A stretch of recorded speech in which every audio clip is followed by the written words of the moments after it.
From multiple locations via the miracle of Skype, it's the LTN Hour. Let's talk NASCAR with your host, Todd Bailing. Co-host, Ed Kaluka. Featuring dangerous Dan Margetta. And Brian Schmidt. LTN is a caller-driven program, and your participation is encouraged by calling 414-421-7901. That's 414-421-7901. Now, the creator and host of the fastest hour in radio, Todd Bailing. Well, we might not. It might be the fastest hour in radio when it's on, but apparently this is just for you folks listening on the internet today. Welcome to the program. Glad you could join us. Todd Bailing in Linden Station, Wisconsin, joined by my three partners, starting with the longest tenured partner. Getting over a case of pneumonia this week, Eddie Kluka of West Bend, Wisconsin. You feeling any better? I feel much better. I was afraid to go to sleep midweek there. I was up for 48 hours. And thought I might die if I went to sleep. But I went and got tested Thursday and Friday. I do not have COVID-19. I do have pneumonia. Well, I guess antibiotics. I guess that's good. Well, yeah, that's better. Kind of. It makes it hard to breathe, that's for sure. And Dan Margetta of St. Francis, Wisconsin. Hey, Dan. Hey, good morning. You know, there's a chance I was going to be doing this show from Cleveland, and I decided I didn't want to take off from the regular job. My parents and my sister went to go to the Brewer game, and I missed a no-hitter last night. I know it's not racing, but I kind of wish I was in Cleveland right now. I guess I can understand that. And Brian Schmidt of Oostburg, Wisconsin. Brian, were you at a track like Dan and I both were last night? Last night I was not. No, I was in a cornfield chopping corn. But I was Friday night. Friday night I went to a race. Wow. Chopping corn? Yes. You lucky guy. Well, I was at the Dells. Dan, you were down at where? At Wilmot? Yeah, I went to Wilmot last night. I went with Brian Friday night up to Seymour, and then Wilmot last night. And I'll be at Slinger after the show, so it's a 3-day race weekend. Yes, How'd your night go last night, Dan? What was that? How'd your night go last night? That was all right until the lights went out. Whoops. Oh, jeez. And what? Wilmot Power System, down. Everybody go home. We're done. They never got any racing in? Oh, I got some of the preliminaries. Most of the preliminary stuff got in. They were 4 laps into the Dirt Kings tour was there, the Dirt Late models. They got 4 laps in there, which was kind of an adventurous 4 laps with some cautions. The lights went out. They tried to get them back on. They came back on, but they flashed like a disco club, and we can't really race like that either. So, wow, that is some cool racing. Yeah, it would be kind of wild to do that, and they just said we can't get it fixed, and that was the end of the night. So, well, speaking of racing, there's been 2 cup races since this last program. The first one was at Darlington on Sunday night last week, and Denny Hamlin, boy, he's picking a right time to suddenly start looking good, wins the first race of the playoffs, as they say, punches his proverbial ticket to the next round. And I guess the biggest news out of that race was all the cars that had problems. The one thing you have to do to make sure you make it to the next round is don't have problems. And there was a bunch of guys that had problems last week. But we go to last night's race at Richmond, which is like many people have said, the most perfect size track at a 3/4 mile track. It's nice and wide, makes for good racing. And Martin Truex takes his Toyota to his 4th win of the season, his 31st career win, 21 lead changes among 8 drivers, 5 cautions for 30 laps. Do they count the 2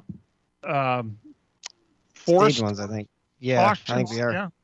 I think So those are counted in there. Pretty clean race overall, huh? But think about this. We were all talking Hendrick, and the 2 playoff races have been Gibbs. Yeah.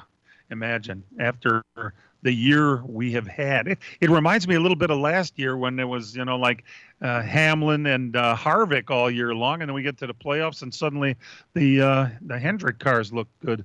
But interesting. The way the points shake out right now, we actually have a tie for the 12th position which means there's actually 5 cars in danger of being eliminated. And then when you look at it, Almirola is only 3 points ahead of that.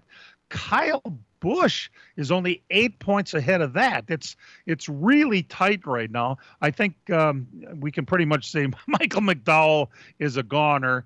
And unless William Byron wins Saturday night at Bristol, he's going to be a goner too. And it's not looking good for Reddick either. Is that kind of it in a nutshell, fellas? Pretty much. Yeah. Yeah, Reddick's only 5 out, and Reddick's pretty good at Bristol, so I wouldn't completely count him out yet. But, yeah, Byron is not looking good for sure. I mean, here we thought this would be a real possibility that you could have all 4 Hendrick cars in the Final Four, and 2 of the 4 could be gone after the first round. So that's how this goes a lot of times. A lot of stuff happened last night that was changed the events of what was going to happen. Kyle Busch was in a position to win the race, speeding on pit road, put him to the back of the field late. Oh, he had 9 car was doing quite well. Car fell off the jack stand on a pit stop, put him to the back, never made it up. Actually, he came in hot in the pits and thought he overshot the line, and he didn't. He backed the car up while they were working on it and kind of had the jack underneath it. I think that was on the driver there. Yeah, so that knocked that one around, but he managed to come back pretty decent. Ed, were you listening to Kyle Busch on the radio? No, I had 3 other guys. I was listening to Harvick most of the night. They're lost. They just don't have a cure for their problems at all. Wow. At Haas, it's just terrible. But you have to say, though, Ed, considering they were the bottom seed going into this, he's got himself, 25 points ahead. I think he's looking pretty good to advance. So, I mean, if they can slowly pull themselves out of it, they keep going rounds. You never know what's going to happen. Yeah. You realize how bad we are at picking these things. I mean, I had 2 of my guys in the Final Four might get knocked out in the first round. Well, but both of you had picked Denny Hamlin to win at Darlington last week. So Ed and I both took Kyle Larson, and you guys took Hamlin. Last night was a little different story. Nobody had Martin Truex, although I did have Hamlin last night. And Dan, you had Kyle Busch last night, both with real good shots. I'm just wondering what's going on with Hendrick cars all of a sudden. How can they have been as good as they have? I guess really luck is a big portion of it, isn't it? Well, Larson's still good. Yeah, Larson was good, except for I didn't agree with his strategy last night. Were they good all around, or were Hendrick's cars mostly good on the 550 horsepower tracks, like Vegas and Atlanta and places like that? I mean, we've had 750 horsepower tracks now in the playoffs. I mean, the rounds are kind of different. This first round is going to be all 750, and then I think the 550s come in the next round with Vegas and Kansas, I think. So maybe it could be that, I mean, Kyle Larson's been good everywhere, and Elliott's been okay everywhere. The other 2, I think they've excelled in the other horsepower package. Boy, I didn't even think about that, but that makes a lot of sense. Gee whiz. It was as far as races go, Ed, I thought you texted something towards the end of the race that you thought it was about 100 laps too long. Yeah, it just seems so drawn out there at the end that, the outcomes, nothing much would have changed if it was 100 laps shorter. And yet it's one of our quicker races, too, at 400 laps on a 3/4 mile track. Last week, of course, Dan and I were up at Slinger. I assume you were there too, Ed, so we didn't really see the Darlington race, at least not live. I saw I was sick. I wasn't at Slinger. Oh, that's right. You weren't at Slinger. You were having P pneumonia. They had I watched the highlights. It was a pretty interesting race. God, it is fun to watch Kyle Larson. I mean, I can't help but pull for this guy. I was never as huge a fan as I am now. He's the winningest driver on the face of the earth, and it doesn't matter what he's in. He's like a modern day A.J. Foyt or Tony Stewart. He's just absolutely amazing. But gee whiz, we got to. On the last lap at Darlington, just deciding to put it on the wall and not lift. Oh my God. Pretty crazy. You want to call us? 414-421-7901. We'll be right back. The summer heat is on, and PMF Landscape Supply in West Bend has everything you need with fresh mulch arriving daily. From premium hardwood mulch to hemlock and pine bark to EnviroMulch in red, gold, chocolate brown, and black colors. PMF also has a large variety of decorative stone and granite, as well as field stone, topsoil, and compost. For all your landscaping needs, visit PMF Landscape Supply, 5470 River Road in West Bend. Call 262-338-8800 or visit pmflandscape.com. Friends of racing for many years. PMF Landscape Supply in West Bend. Gorgeous vintage cars showcase racing history against the beautiful fall colors at Road America in Elkhart Lake, Wisconsin, for the Aaron's Art on Wheels weekend, September 17th through the 19th. Over 300 classic cars will compete this year for the Vintage Sports Car Drivers Association sanctioned event. A huge weekend of vintage cars, September 17th to the 19th. Fan-friendly paddock, weekend camping, and more. Get your tickets now at roadamerica.com or call 1-800-365-RACE. Road America, your national park of speed. From racing engines to street engines, long blocks to turnkey packages, or complete custom engines, just ask and Wagner Automotive can fill your needs. All backed by many years of racing experience. These years of experience have provided reliability and performance that customers need to win races. Wagner's has been building championship-winning engines for top teams from NASCAR to short tracks in your backyard. This expertise has carried over to street engines they supply to top custom car builders. The Wagner Company, in the heart of Wisconsin, is outfitted with the state-of-the-art machinery necessary to design, manufacture, build, and test custom engines and their accessory parts. Dyno services are independently available for anyone needed to test their engine. Wagner's Company can also provide you or your company with production CNC machining or welding services. All your questions and requests are handled personally by Casey Wagner. Just give us a call at 920-394-3557 or visit our website at wagnerautomotive.com. This is The Herd. The winner in this is also Colin Cowherd. stop trying to be right and just get it right. Nick Saban is loyal to one thing, getting it right. Now this program, it's not about defensive linemen, linebackers, and corners. Oh, they're still good. It's about quarterbacks and wide receivers. It's literally, he's completely changed his identity. This is The Herd. And the story out today, Weekdays after 11 on the Big 920 at big920.com.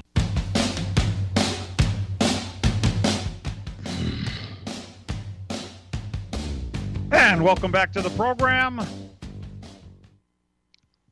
Glad you could join us. Our apologies. I realize that for some reason, one reason or another, we're not on WOKY right now. So those of you who are listening on the internet or later during the week on our podcast, thanks for joining us. We are in the process of trying to reach a guest right now, and I'm not sure if we got him yet or not. We do. All right.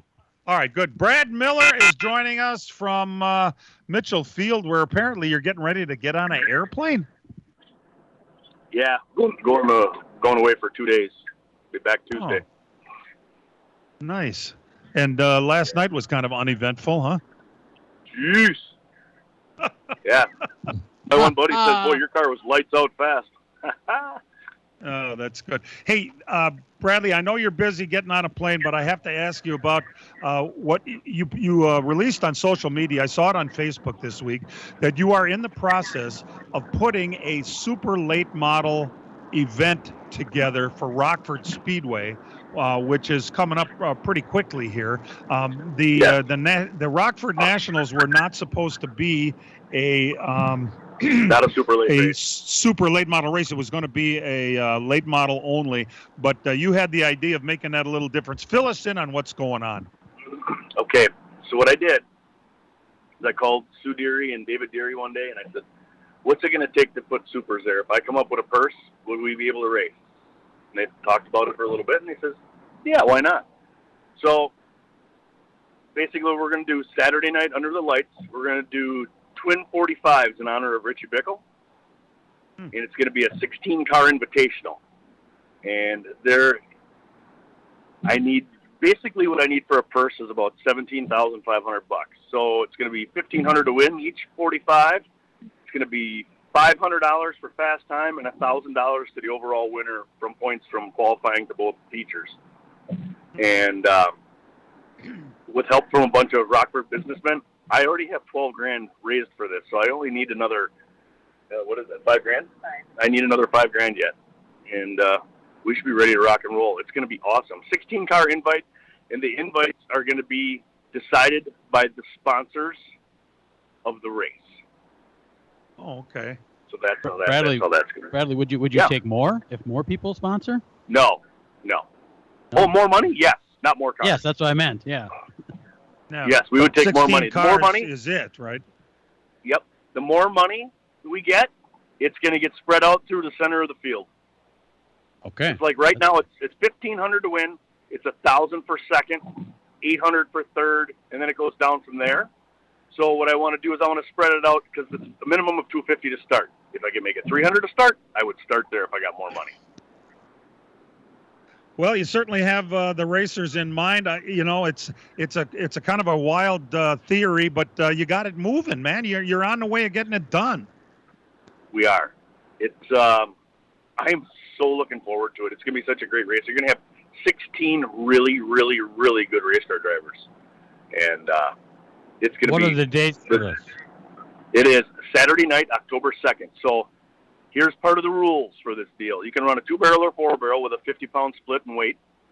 You get 4 brand new tires and no prior practice up till race day. So you know where guys go test like all day Wednesday and Thursday and Friday? There is no testing whatsoever other than the day you unload. Just like the old days when you go to an Artco race or a race at Slinger or anywhere where you just shut up and race. You know what I mean? You don't go test for 2 weeks before and test different axles, test different shock packages. It's like, man up, boys. Get in the car and make it work. Brad, you should make them all stop at the stoplight and turn the car on like Trickle used to do, them pulling with it running and unload it and go. That's a hell of an idea. I like that. Do you have hey Bradley, do you have a date in mind as to when you want to release the roster of all these people, like a week before, 2 weeks before, something like that, so people know who they're going to see? Yeah, oh, yeah.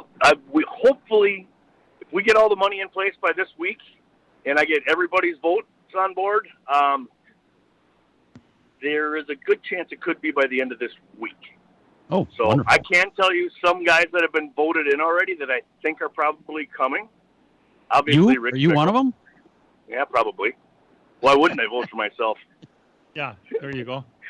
I think, don't quote me, I think I have Lowell Bennett and Conrad Morgan coming. Oh, cool. And Tony the Tiger Strupp. Oh, wow. Wow. Yeah. Bickle, obviously. Austin Nason, Michael Bilderback. Steve Rubeck coming out of super late retirement to run this race.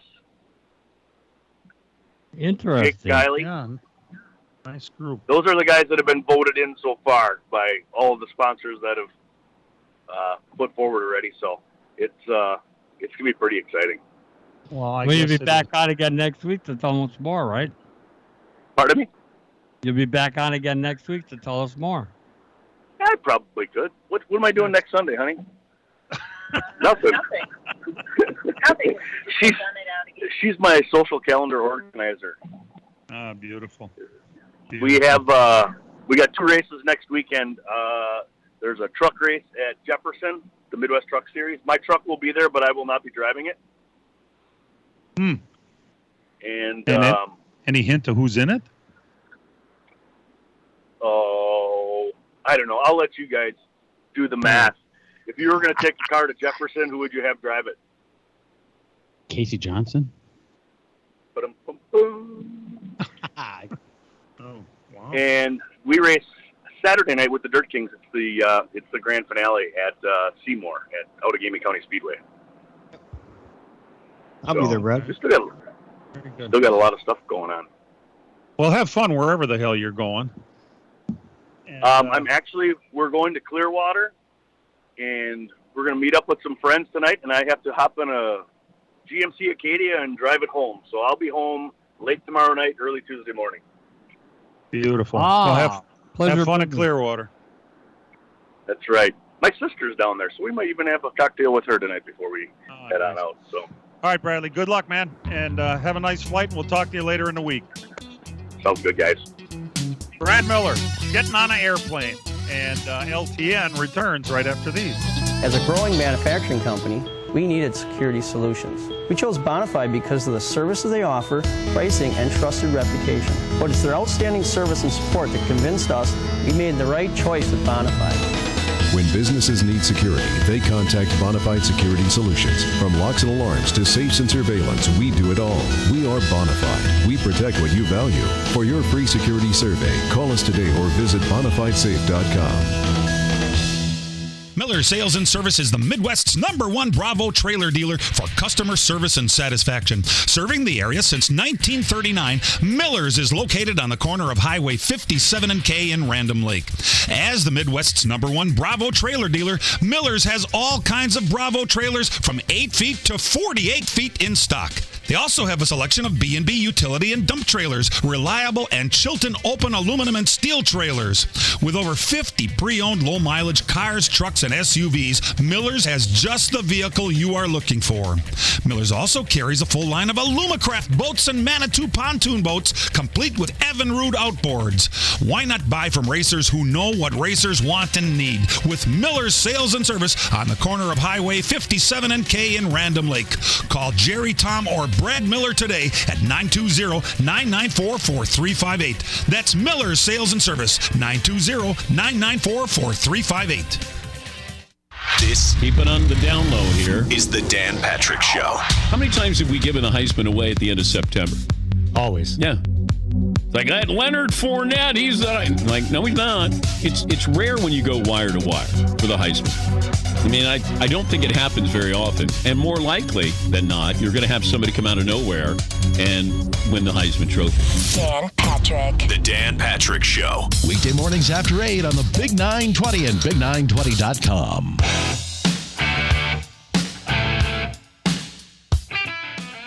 That's an ACDC intro for you. Hey, you're missing racing. You're thinking, my God, we could really use some racing. Well, right here on the Big 920 or over on the Big 920, the IMS IndyCar Grand Prix of Portland programming begins at 2 o'clock today on the Big 920. So there was a very, very crazy thing that happened at the Richmond track. They ran a modified race.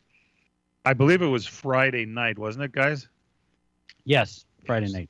And Ryan Preece, the guy who drives the number 37 Cup car and has come through the modified ranks to make it to the Cup Series, raced in that one, and he's been in a very successful, very good car. He's won 3 out of the 6 modified races already this year in a car owned by Eddie Partridge. Eddie Partridge also owns Riverhead Speedway in New York, and Ryan Preece won the modified race at Richmond on Friday night, and then on the way home after the race, 68-year-old car owner Eddie Partridge died. They didn't give very many details. It's a major medical event, whatever it was. He's the owner of this Riverhead Raceway, where the next modified race is going to be.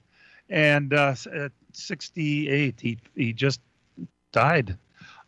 He was a car owner that gave Mike Wheeler his first decent job in racing. And, of course, Mike Wheeler has moved up into the Gibbs organization and is now the crew chief on the 2311, the 23 car of Bubba Wallace. And so Eddie Partridge died. Boy, that is just – I guess it's better than dying after a tough loss.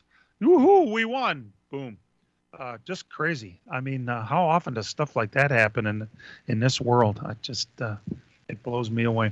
That's one of the most successful teams in the NASCAR Modified Tour. I mean, Preece has been in that car for several years now, but that car is always up front. I mean, Dan and I, when we go to down to Speed Weeks in Florida, that car is usually there, and usually Preece is driving it, and it's one of the best cars out there. And hopefully they can keep that team moving, because That's one of the top ones on that series. Oh yeah, and it's the number 6 car has been one of the top runners for forever too.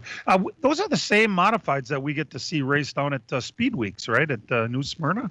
Yeah. Yep. Yeah, they run under different. There's a whole bunch of different series. There's the ROC series out there. There's local ones that they run there, and then there's NASCAR sanctions of them too. So there's oodles and oodles of modifieds out there. They are not just exclusive just to NASCAR. In fact, when they run at New Smyrna, they're not running under the NASCAR, series for that race. In fact, I think for Speedweeks this coming year, that modified series, the NASCAR series, is going to have their opening race or one of their first races at New Smyrna during Speedweeks down there. I think it's going to be the weekend before the 500. Oh, cool. Yeah. Wow. Pretty crazy. Hey, quite a week this week. 4 crew guys for Kurt Busch came down with COVID. That's not really a surprise. I'm sure they work in very close proximity in the race shop. The same time as Chip Ganassi, hey, I like that. Ganassi has notified the North Carolina Department of Commerce that there are 55 layoffs coming when he goes out of business at the end of this season. We know that the charters have been sold, but it's all those employees that I'm wondering about. What exactly is going to happen to them? Are they just going to be on unemployment for a while, or what? And probably, think about it. Well, go ahead, Ed. The 2022 car is going to require a hell of a lot less people than ever it did before. Not only, it'll be across the board. Every team down there is going to be dropping up to 100 employees that you no longer need for this new car. So this is just the first shot fired. I mean, Right. Ganassi, it's not going to be something unusual. No. They're all going to be. Yeah, I wonder last night because they for that deal, Kurt Busch had the 42 pit crew.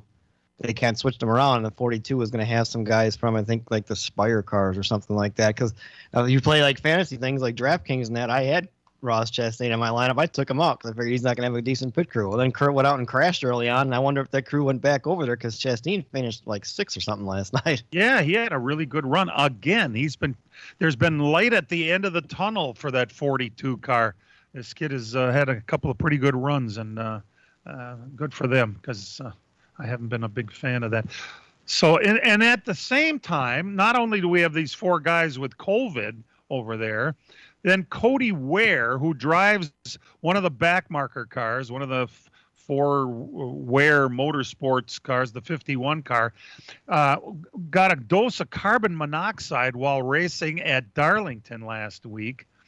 And now I got to remember, Ed, you and Ted Musgrave, Ted got a pretty good dose of carbon monoxide one time, and you accompanied him to St. Luke's in their hyperbaric chamber, correct? Right. It was a situation that he was pretty groggy, and they said, well, he has carbon monoxide. And I said, what do you do for that? And they said, you get him to a hyperbaric chamber.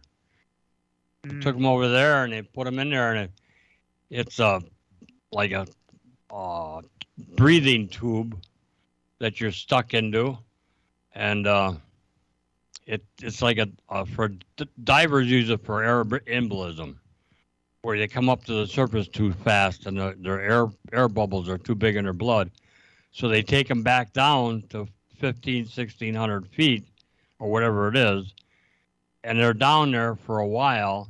And then they slowly bring back up to the surface. And what that does is compresses all the blood veins in your system and squeezes all that bad stuff out of your blood. Carbon monoxide and and you never get rid of it. The guy told me that it was interesting listening to all that time with Teddy. He said, you better get in there because you got to sit down next to your buddy because he's getting nervous.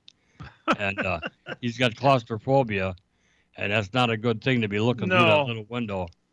So had to make sure to talk to Teddy and that he stayed in that thing until it was complete. But after it was over, he was amazed how clear his head was, that he hasn't thought that clearly for so many years. That this carbon monoxide poisoning is accumulative. It just keeps growing and growing and growing. And until you go through the process of hyperbaric chamber, you never get rid of it. You just. Geez, that Cody Ware's in trouble then, isn't he? Unless he gets in that chamber. That was at Charlotte, Ed. I think that was when he was driving the U.S. Air car, I think, right? I remember he just drove straight in the fence. He didn't turn. And we're like, what's going on? Yep. And he was living in Franklin still at the time. So, man, crazy stuff. We'll be back. Gorgeous vintage cars showcase racing history against the beautiful fall colors at Road America in Elkhart Lake, Wisconsin, where the Aaron's Art on Wheels weekend, September 17th through the 19th. Over 300 classic cars will compete this year for the Vintage Sports Car Drivers Association sanctioned event. A huge weekend of vintage cars, September 17th to the 19th. Fan-friendly paddock, weekend camping, and more. Get your tickets now at roadamerica.com or call 1-800-365-RACE. Road America, your national park of speed. As a growing manufacturing company, we needed security solutions. We chose Bonafide because of the services they offer, pricing, and trusted reputation. But it's their outstanding service and support that convinced us we made the right choice with Bonafide. When businesses need security, they contact Bonafide Security Solutions. From locks and alarms to safes and surveillance, we do it all. We are Bonafide. We protect what you value. For your free security survey, call us today or visit bonafidesafe.com. Starts your engine. The NTT IndyCar Series is back on track at Portland International Raceway. Will Power will look to the inside of Scott Dixon. Will think better of it, then get back into line. Will Power from the blacks to a fresh set of blacks. He really likes this tire combination. Will Power off the final turn for the final time. Twin checkers in the air. The Grand Prix of Portland. Live later today on this IndyCar Radio Network station. Coverage starts at 2 on Milwaukee's home for IndyCar and NASCAR. The Big 920. All right, welcome back. The schedule is being kind of teased out a little bit for next year. They're going to announce it pretty soon, Dan, right? The date itself is coming up? Well, they're expecting it within the next 2 weeks or so, or pretty soon. It sounds like it. And talk right now, if you listen to, internet talk, and some sources are kind of credible, it sounds like Gateway might get a date in St. Louis. Which is St. Louis, yeah. That's going to be one of the closer tracks to Wisconsin for sure. That's about a 5-hour ride down there, and but that's just part of it. To get the date for Gateway, it looks like finally, after all this time, Pocono is going to lose one of their weekend dates. They've had one in June and one in July forever. They've done a doubleheader lately, and they just probably won't do the doubleheader. Right. Yeah. I told you guys that you wouldn't listen. Oh no! We all agreed. How many races belong at Pocono? Just none. One a year. Yeah, none. I agree with that, Ed. But it's been such a NASCAR mainstay for so many years. Now, not only are we talking about that. Well, then you got to think too. It sounds like they're expecting to go back to Circuit of Americas in Austin. I would expect Road America to keep their 4th of July date. I mean, nothing's official until it actually comes out, but I haven't seen anything that would indicate that it would not happen. If you look at the Mazda MX-5 schedule, which is on there, they say that they are running alongside the Cup Series the July 4th weekend next year. That's on there. So there we go. They leaked it. Mazda MX-5 series did. That's pretty cool. The biggest probably quirky thing that come out of that is that NASCAR is talking about now whether or not maybe they just floated it to get everybody's attention, but they're talking about on Super Bowl Sunday to take the Busch Clash to the Los Angeles Coliseum. That is a stadium. It's flat. It's not very long around the track. It's not very wide. Right now, it's not even paved yet. Are they going to pave it just for this? Or they wouldn't run on a dirt, I don't think. But what a crazy idea to go to the Los Angeles Coliseum. It reminds me a little bit of this Bowman Gray Stadium where they race, where they pack all these people in there that don't care about racing. They care about fights and police getting involved, and it's the same thing every week because it is next to impossible to pass in that place. And the action is what it's all about. Everybody gets into everybody else, and everybody wants to fight, and the police are there constantly. Is that what is headed for the Los Angeles Coliseum? I don't know. I can see that race being maybe a Saturday night, a Super Bowl weekend. on that race, and don't count out a dirt deal. They throw dirt in that place for the Supercross for the motorcycles all the time, so they have tracks put in there. So I can't see them paving something. I mean, for just one event, but the talk is it's going to take the place of the Busch Clash, and it would be probably before the 500, which right now would be Super Bowl weekend. This is the site of the first Super Bowl ever, and the 19, if I remember right, 36 Olympics. No, not Todd. Would you go to this? Absolutely.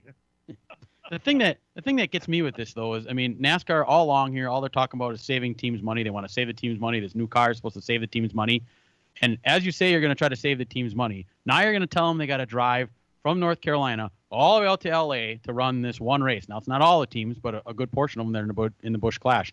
Then drive all the way back to Daytona for Speed Weeks, which is only then going to be a one-weekend thing. And then drive all the way back out to the West Coast again for your West Coast swing.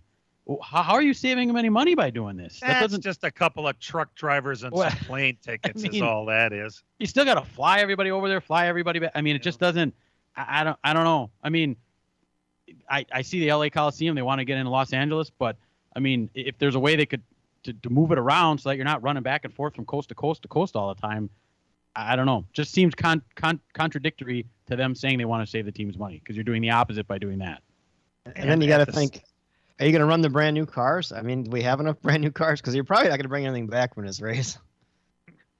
Yeah, you do get that idea, don't you? Man, and on such a short track like that, it just very strange that that's what they're floating out there. But also this week, speaking of the next generation car, there was a big test at Daytona, and a couple of things we found out. Well, one thing we found out I thought was kind of interesting. They have a rear view camera in those cars. We've never had a rear view camera before. That's interesting. But Brian, I guess the biggest takeaway was the temperature buildup in the car. Yeah, Denny Hamlin was talking about how, it's a big concern on his part. He said there is a box underneath the car for the exhaust, like an exhaust box or whatever, and that box is located right underneath the seat. And he was quoted as saying it gets to be up to 450 degrees inside that box, and now that's right under your seat. I don't know how good the insulation is there, but insulation can only do so much. So, I mean, even if it cuts that in half, you're still talking over 225 degrees coming through there. That's not good. So he says that's something they got to work on. It's just going to be interesting to see how many more tests they do. I don't know where their next test is, but yesterday on the radio, I heard Rusty talking about that they plan on having a test in December at Phoenix. Well, I hope they would test before that, because you're not giving yourself a whole lot of time to fix a lot of these issues if you're going to be waiting. Also, out of that Daytona test came the fact that they cut the horsepower. They put no restrictor tapered spacer on it. They're down to 510 horsepower. So they cut the horsepower from 550 to 510, and then they reduced the rear spoiler to decrease the drag. So they ended up with a trade-off for less speed and less drag. And also that airbox is controlled by the diffuser, which goes underneath the car, which controls the airflow for ground effects. So the ground effects is what is part of that system of the box for the exhaust.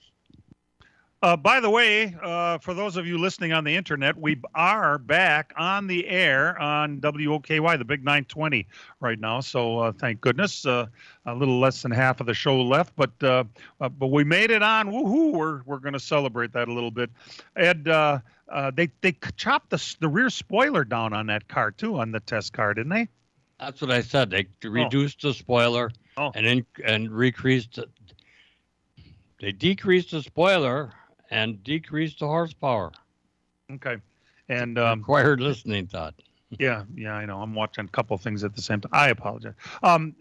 There's still very much in flux of what they're going to come up with the rule package. The whole test was supposedly a quote-unquote tire test for Daytona too. So they're still coming up with the right tire combination. Yeah. So that's. And as far as that race out in California, who's to say it'll be the 2022 car?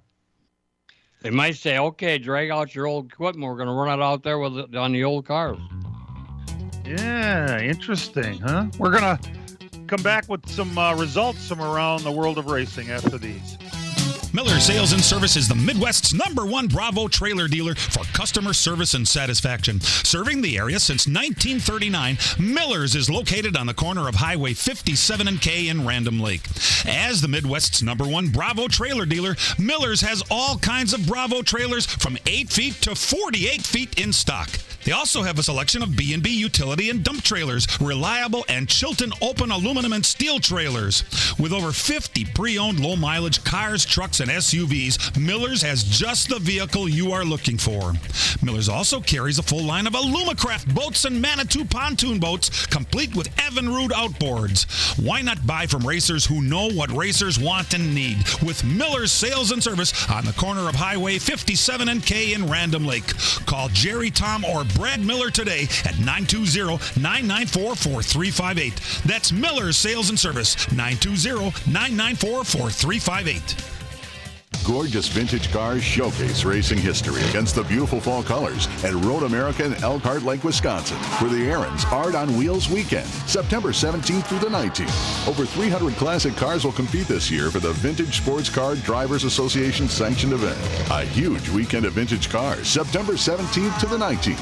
Fan-friendly paddock, weekend camping, and more. Get your tickets now at roadamerica.com or call 1-800-365-RACE. Road America, your national park of speed. The summer heat is on, and PMF Landscape Supply in West Bend has everything you need with fresh mulch arriving daily. From premium hardwood mulch to hemlock and pine bark to EnviroMulch in red, gold, chocolate brown, and black colors. PMF also has a large variety of decorative stone and granite, as well as field stone, topsoil, and compost. For all your landscaping needs, visit PMF Landscape Supply, 5470 River Road in West Bend. Call 262-338-8800 or visit pmflandscape.com. Friends of racing for many years. PMF Landscape Supply in West Bend.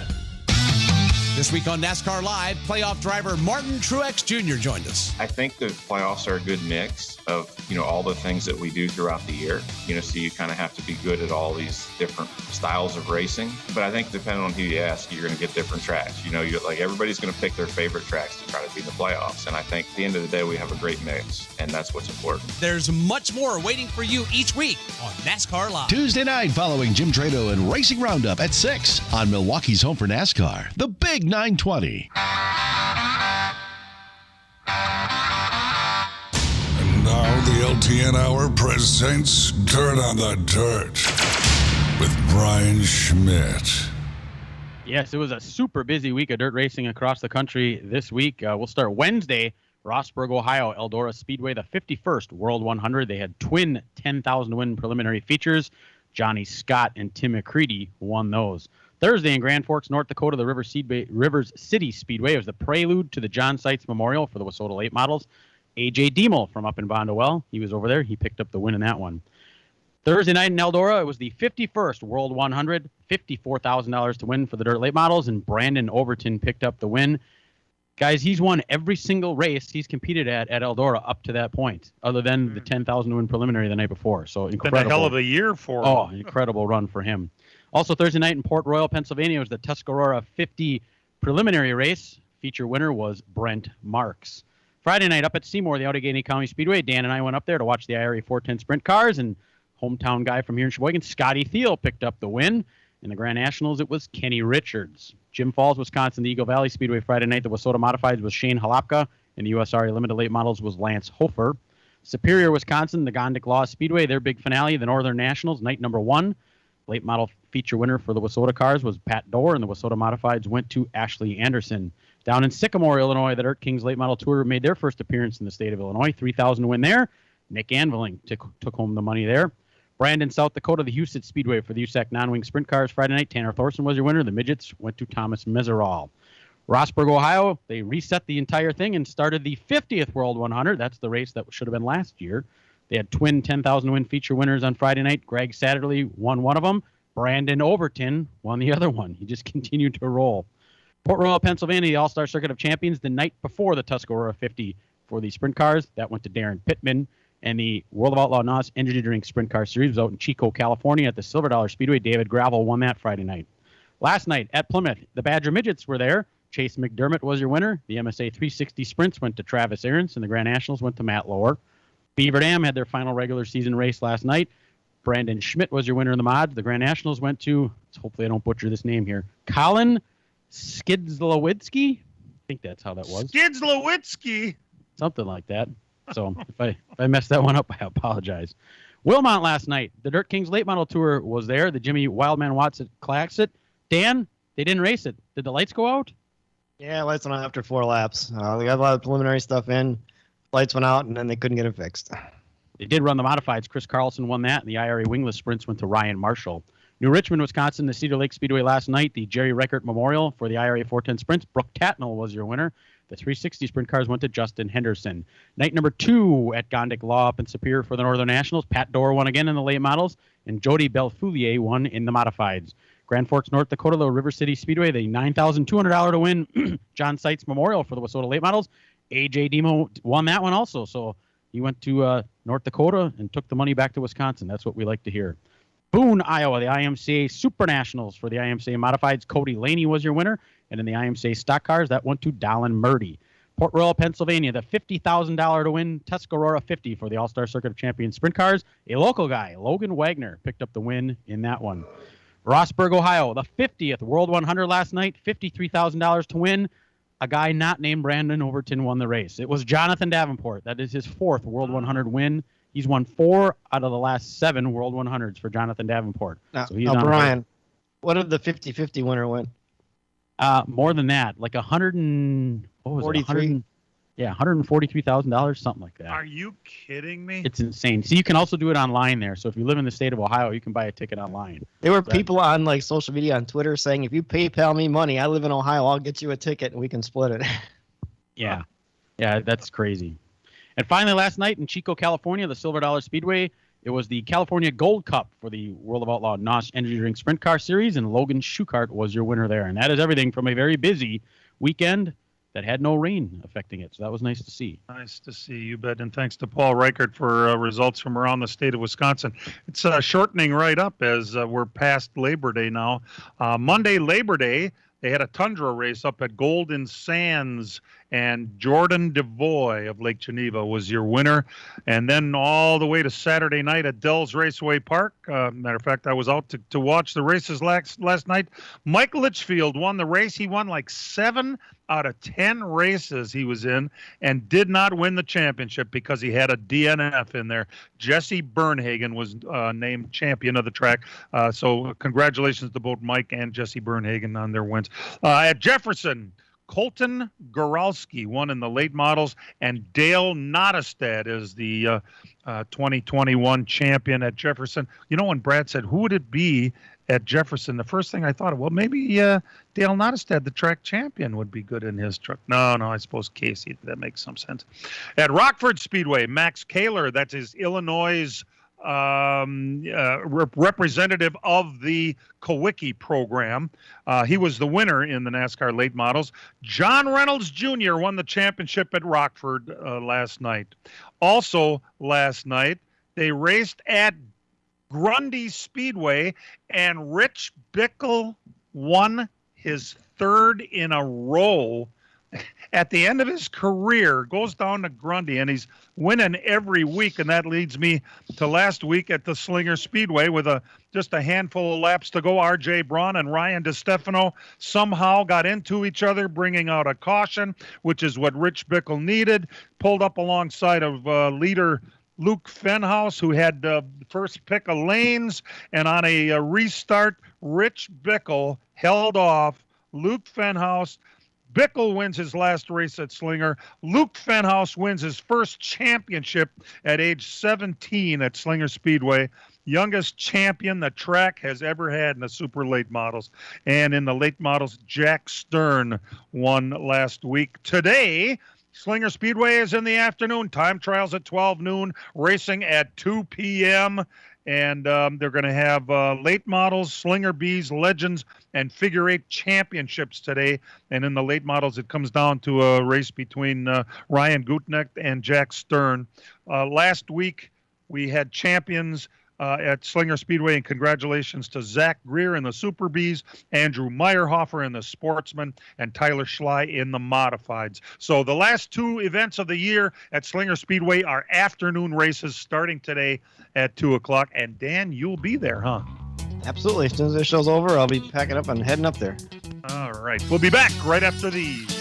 From racing engines to street engines, long blocks to turnkey packages, or complete custom engines, just ask and Wagner Automotive can fill your needs. All backed by many years of racing experience. These years of experience have provided reliability and performance that customers need to win races. Wagner's has been building championship-winning engines for top teams from NASCAR to short tracks in your backyard. This expertise has carried over to street engines they supply to top custom car builders. The Wagner Company, in the heart of Wisconsin, is outfitted with the state-of-the-art machinery necessary to design, manufacture, build, and test custom engines and their accessory parts. Dyno services are independently available for anyone needed to test their engine. Wagner's Company can also provide you or your company with production CNC machining or welding services. All your questions and requests are handled personally by Casey Wagner. Just give us a call at 920-394-3557 or visit our website at wagnerautomotive.com. Gorgeous vintage cars showcase racing history against the beautiful fall colors at Road America in Elkhart Lake, Wisconsin, for the Aaron's Art on Wheels weekend, September 17th through the 19th. Over 300 classic cars will compete this year for the Vintage Sports Car Drivers Association sanctioned event. A huge weekend of vintage cars, September 17th to the 19th. Fan-friendly paddock, weekend camping, and more. Get your tickets now at roadamerica.com or call 1-800-365-RACE. Road America, your national park of speed. The NASCAR Camping World Truck Series. Off turn number 4, pace truck behind the wall. Green flag goes in the air, and we're racing at Bristol. Playoffs continue at Thunder Valley. Stuart Friesen now looking to the inside on Nemechek. Who will claim their spot into the round of 8? Trying to go back-to-back red hot when it matters most. Sheldon Creed. It's the UNOH 200 presented by Ohio Logistics. Thursday night coverage starts at 7:30 on Milwaukee's home for NASCAR, the Big 920.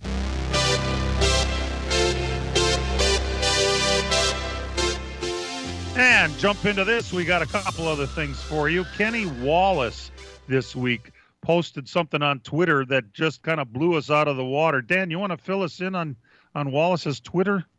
Well, it was just a reply because there's a Save the Speedway thing for North Wilkesboro Speedway. They're trying to bring that back. They had mentioned they raced last night in Virginia. There's another short track that'd be kind of cool to go back to. And Wallace had a comment that said SRX will race there next year and it'll become a NASCAR dirt track. So that's just a comment he put toward it. Not sure what's all going on there. They replied that they weren't sure they wanted to put it dirt, but I guess the bottom line is something's going on there. They're trying to bring that speedway back. Boy, oh boy, it would be a very odd dirt track too. With it being 11 feet higher on one end of the track than on the other. Maybe they'll have an opportunity of evening the track out a little bit, or is that part of the rustic charm of that place? Be interesting. What are they going to do with it for sure? All right, gentlemen, we're going to be racing this next Saturday night at Bristol. And it's a pretty big race as far as it's the last one, and we're going to eliminate 4 drivers. Looks as though Michael McDowell will be gone for sure. William Byron, unless he wins there, will probably be eliminated. And I don't know he's that great at that track. I guess anytime Hendrick car's on that track, they got a shot of winning. But then it would be Tyler Reddick. He's right near the line. Bowman is is on the line along with Kurt. Kurt Busch is fantastic at that track. Of anybody, I think that he would come out ahead of Alex Bowman. But I'm going to take Kyle Busch to win next week, who's very close to the line. Gentlemen, let's start with Ed. Who are you looking at? I'm going to take 14th in the points, Tyler Reddick. Oh, baby. That'd be awesome. Wouldn't we love that? All right, Dano? I think it's a Kyle Larson weekend next week. I think Kyle Larson at Bristol. All right, and Brian? I think Brad Keselowski's going to probably pull that one out. He's really good at Bristol. Really? Lame duck? Yeah, he's a lame duck, and he may want to just put it on him and secure his spot in there. But I think this might be one where Eric Almirola slips below the cut line, though. I kind of think he may be done after He's this very race. close. He's only 3 points to the good right now, 3 positions. Yeah, and he good. hasn't been great at Bristol, so and neither have the Stewart-Haas cars, so he may be the one that falls out after that one. Don't overlook Joey Logano there either. Oh, Joey won the dirt race there earlier this year. So that's right. So to leave us, you're looking at McDowell and Byron for sure, right? Maybe Almirola. Yeah. And one of the, and maybe another, Bowman could possibly hit it too. Bowman or Tyler Reddick. Well, I like Ed's pick actually. I'd like to see. Boy, wouldn't it be nice to see Reddick win one yet this year? It will be interesting to see how this track races now that they took the dirt off of it. It's super clean. We're not having practice. We're not having qualifying. You're going to have a truck race there on Thursday night. Those poor guys are going to be the first ones to go out on there and see what it's like. I don't remember. Do they put like some traction compound on this track? I'm trying to remember if they did in the past. Ed, do you remember? Have they traction compound this thing? Yeah, they used the top side. And you think they will now that they had to clean it off? I mean, it will be as clean as ever. I'm sure they had to pressure wash it and do everything to get it off, so it'll be about as clean as a track can possibly be. Wow. It seems like you'd need more than ever. You'd need that PJ1. You would think so, yeah. You'd need something on there, especially if Tyler Reddick wouldn't like it. Yeah, he's a dirt guy. He'd like to hang that thing out and go. Man, that's something else. He likes to run the rim. That's what I like. Yes. Hey, Steve Lauletta, you might not know the name. He was named permanent president of 2311 Racing. What is that? That's Bubba Wallace's team.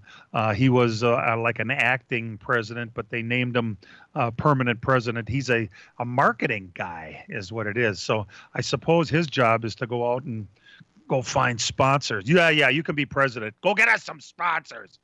Just as long as he's not like Newmar.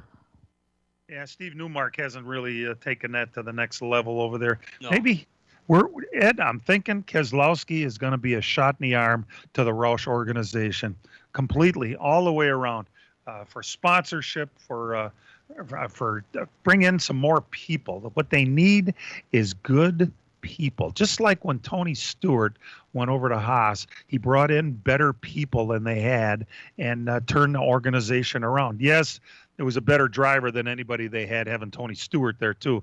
Well, Keselowski is a pretty good shoe too. So Brad seems to really, when he takes on a project, seems to really see it through and make it succeed. I mean, you look at the business he started too. I mean, that's pretty successful in not a whole lot of time. So he don't seem to be the kind of guy that takes on a project without making it work. Isn't that true? Well, best of luck to him because he's got his. Probably his first day on the job would be taking Mr. Newmar to the door. Wouldn't that be something? Hey, the Xfinity Series ran yesterday. Noah Gragson won. Boy, the guy is all of a sudden hot. It reminds me of the 11 car in Cup. I mean, they hadn't won all year long. Suddenly Hamlin's winning all the time. Now Noah Gragson is winning in Xfinity. Sam Mayer was there, finished 12th, and Dale Earnhardt Jr. made one of his rare appearances once a year, I guess, and finished 14th. I got all excited. Sam was leading there for a while, but he skipped the pit Crazy stop. thing about that race, 9 car finished first, 11 finished second. 9-11, 1-2 on the 20th anniversary of 9/11. Wow. Oh, my God. I didn't even think about that. That's like Watson having his finger on the switch last night. Yeah, Jimmy Watson. Exactly. I don't like the way you guys are wrecking. I'm going to shut the lights off. Hey, thanks for tuning in. We do appreciate it. Sorry about those technical issues. We will get those figured out, I assure you. And for everybody anywhere that wanted to know and were not real sure about it, real race cars have doors. Even if they do, climb in through the windows. Let's Talk NASCAR is produced and directed by Dangerous Dan Margetta. Our in-house engineer, website coordinator, and king of the knobs is Matt Hangover Losi. For all of us involved with the program, we do appreciate you tuning in, and we'll see you next week, the day after the Bristol race. This program has come to you live from multiple locations via Skype. Any and all comments expressed on this show do not necessarily express the opinions of this station, its employees, or advertisers. Your comments are always welcome at mail@ltnradionetwork.com. Find us at facebook.com/LTN Radio Network. And thank you for your support since 1985. Tune in again next Sunday morning at 10 a.m. Central Time for the LTN Hour on the LTN Radio Network.